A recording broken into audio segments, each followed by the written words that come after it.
Part 1. Wall Types, Project Estimation. Manufactured stone veneer can be installed on wood or metal-framed walls, CMU, or poured concrete. The walls must be code compliant, structurally sound, and ready to receive adhered veneer. In future sections, we will cover exactly what is required to prepare a wall to receive adhered veneer. Now let us take a moment on how to calculate the materials needed for your project. Start by measuring the wall area to be covered. This can be done by multiplying width times height. Next, remove the area which will be filled with windows and doors, again by calculating their areas and subtracting that from your total area required.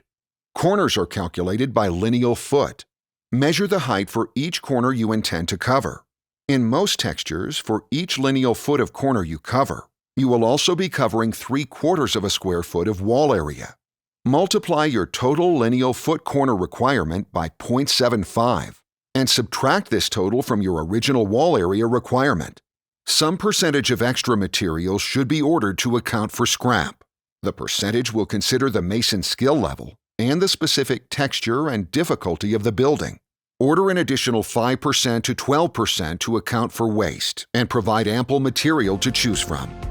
Thank you for watching. Please view the other videos in this series for additional installation techniques and tips.